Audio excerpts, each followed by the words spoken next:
right. Obviously, guys, we're really excited to get kicked off today.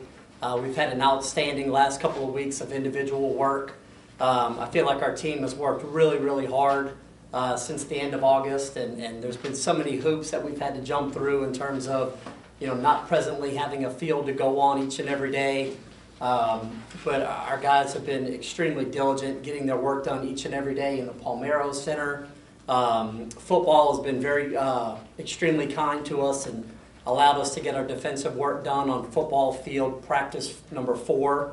So we've been able to get our infield work done out there, throw down bases in the end zone, let's go play ball, So the last couple of weeks we've been doing a lot of hitter versus pitcher simulation game stuff out on the softball intramural field.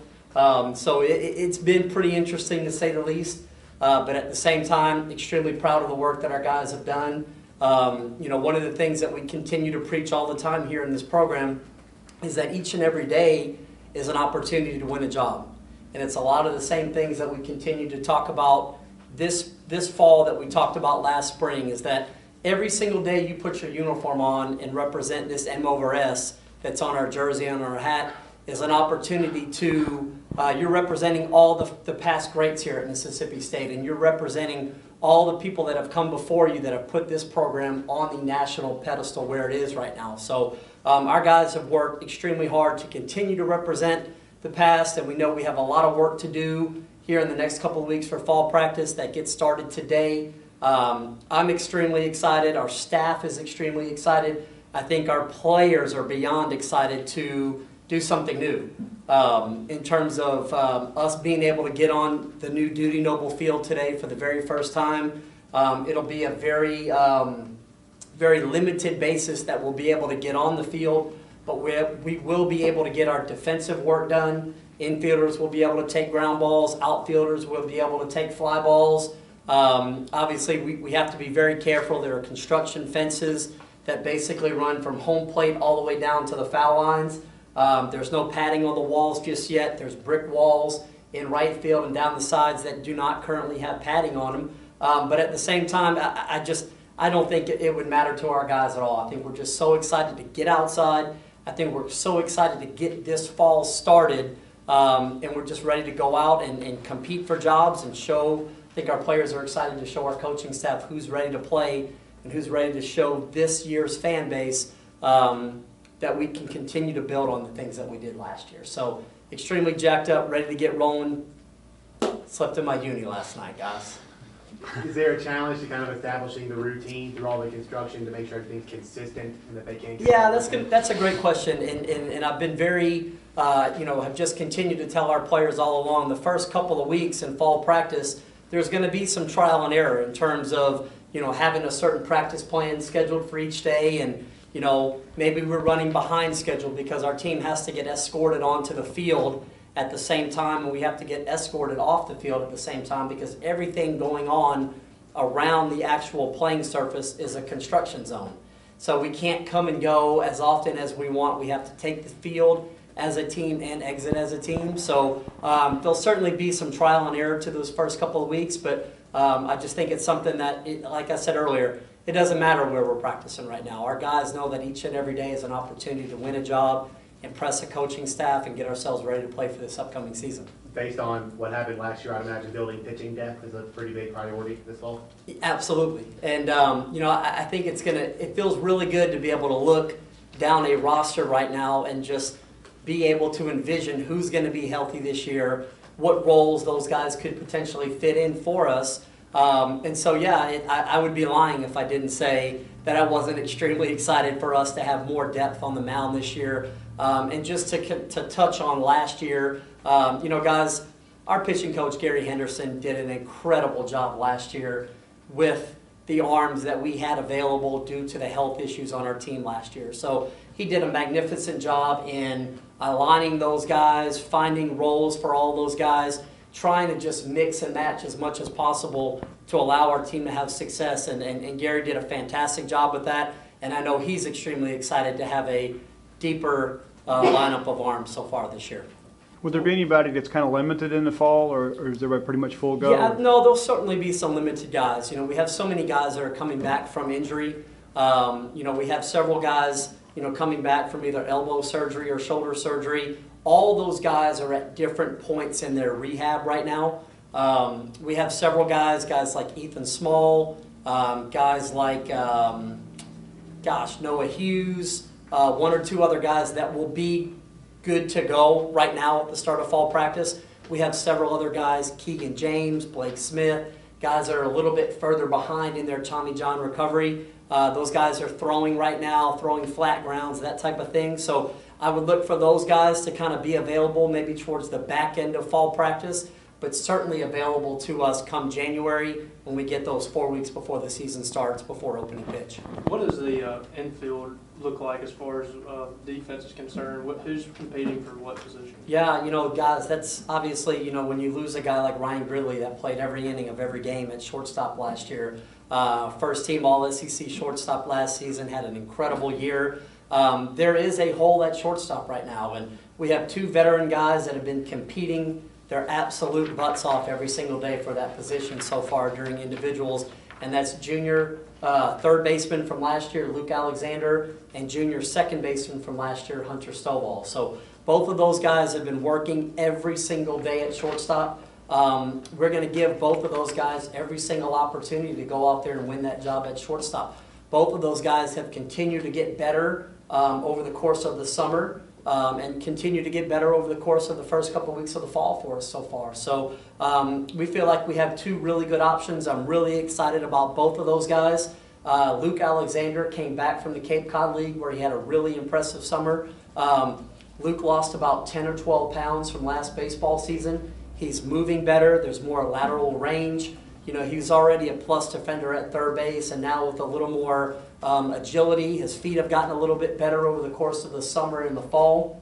And a lot of that has to do with our strength and conditioning coach, Brian Neal, who's done a great job with our guys in terms of the agility work that they do each and every day. And Luke has really bought into that part of trying to play shortstop for us. So he's had an incredible first couple of weeks of that individual schedule for us. And Hunter Stovall continues to get better and better over there. He's a guy that plays a tremendous second base. He turns a double play at second base probably better than anybody in the country right now.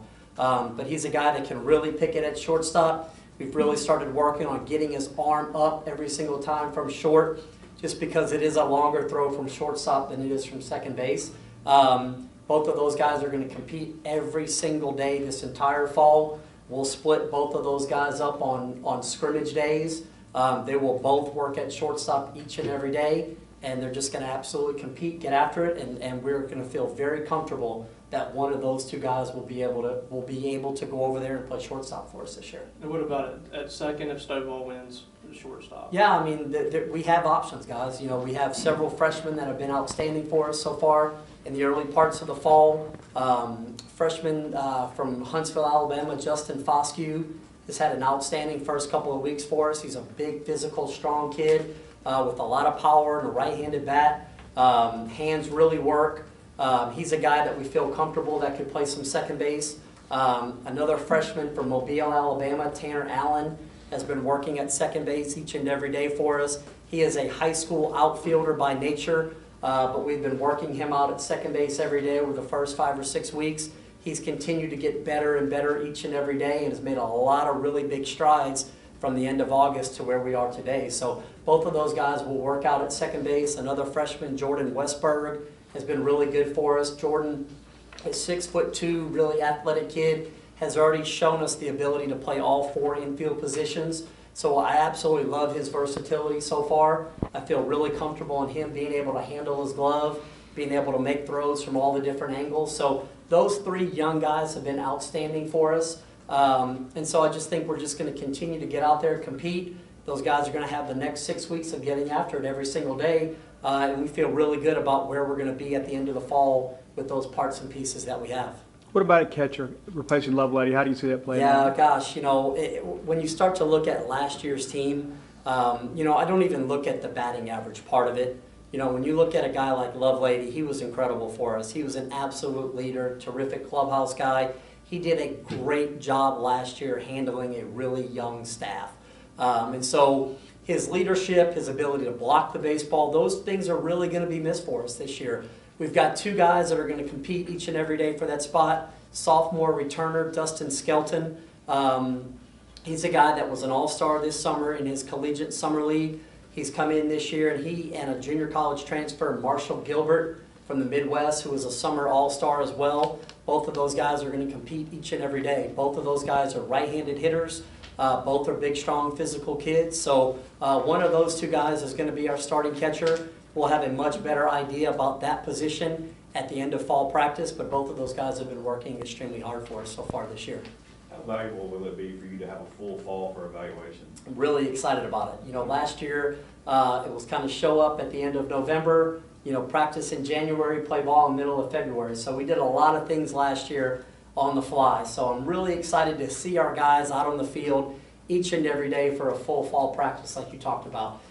Just being able to continue to teach the game the way that I want us to play it. In terms of just being able to spend time with our base runners, being able to help guys steal bases, being able to help infielders, do those kind of things, and be in a more teacher type of role than last year when that month of January was strictly an evaluation period for us and trying to find the guys that we could fit out on the field by opening day that we felt could help us win ball games. And then obviously as the season progressed, you know, that lineup was able to change several different times. You know, it doesn't necessarily matter where you start the season position-wise or where you start fall practice-wise. Guys are going to get the opportunity to win jobs, and that's what the next couple of weeks are going to allow us to do. Teach, evaluate, see where we are at the middle of November when fall practice ends, be able to regroup, come back in January and have that month before the season so we can put the absolute very best product out on the field that we possibly can by the time it's opening night and we play at the University of Southern Mississippi. Brent Rooker was a guy that kind of made a huge jump from his freshman year to sophomore year, and of course sophomore and junior year. Yep. Is there anybody, maybe McNamee or Van Saw, somebody that you anticipate, maybe not to the Rooker level league, Right. is there, make that offensive league this year? Dude, those are two awesome names, man. And I got all these notes, man, and these are two of the guys I wanted to highlight. Both of those guys, the work that they've done in the first 4 or 5 weeks of individual sessions has been phenomenal.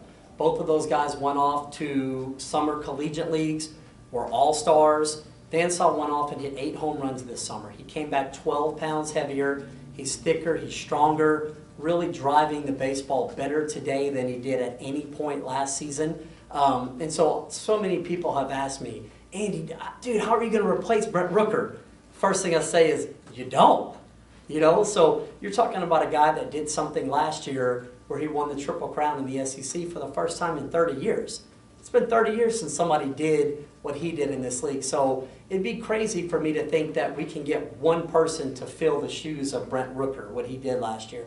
But I do feel that we've got 3 or 4 different returning guys that I think are primed to have outstanding junior seasons for us. And 2 of those guys you mentioned, Van Saw and McNamee. Now, one of the things I kind of wanted to talk about today is Elijah McNamee, okay?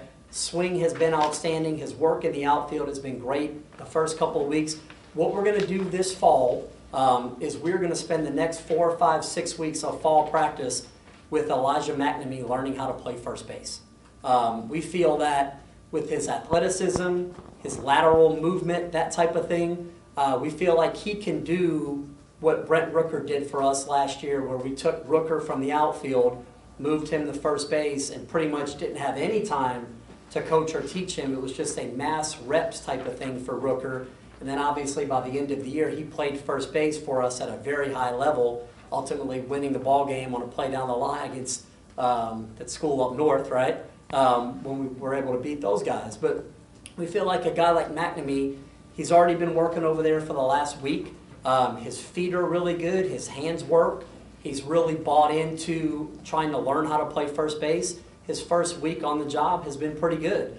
And so we just feel like if we can help McNamee play first base, right, then we feel like we can get our very best bats in the lineup. And we've got an entire fall to work with Mac. We've got an entire January to work with Mac as well. And then all of a sudden now you can start creating some depth on your team where you've got a guy like McNamee that can play first. You've got a Mangum in the outfield. You've got Van Saw in the outfield. You've got a freshman Tanner Allen that can really, really swing it.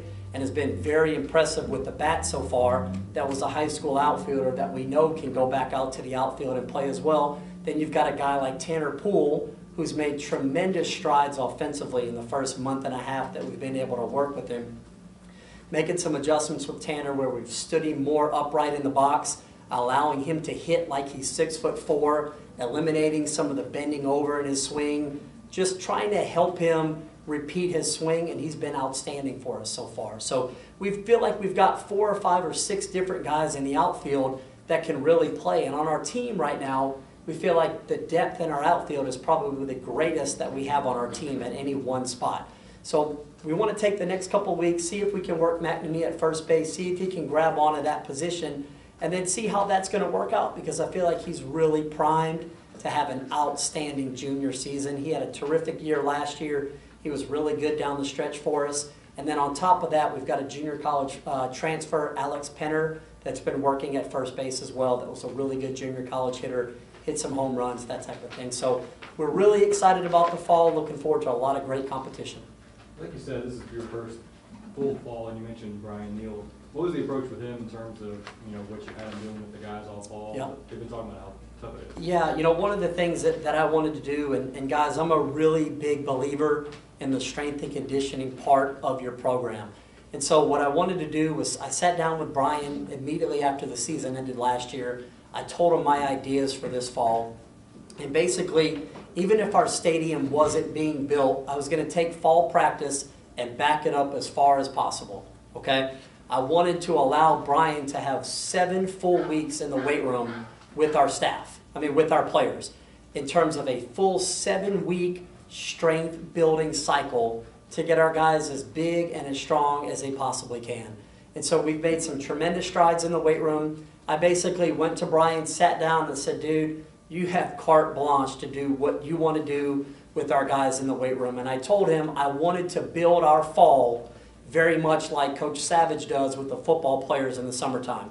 I wanted our players this fall to spend that time getting bigger, stronger, and faster, not worrying about, okay, we've got practice today at 3 o'clock, we're going to be on the field from 3 to 6:30, then we've got to get our workout in, because then by the time you're on the field for 3.5 hours, your workout is just a matter of trying to get it in, and you're not necessarily gaining in the weight room like I wanted it to. So we've absolutely got after it, man. He has absolutely gotten our guys stronger. Our guys are running really well, filling out their jerseys really nice right now. A lot of the things that I like to see, and so wanted to give Coach Neal a lot of props for the work that he's done with our guys this fall. Our guys have really liked it. They've bought into it, and they've gotten bigger and stronger so far, and we're going to continue to do it that whole time through fall practice. We're not going to take our foot off the gas at all with that.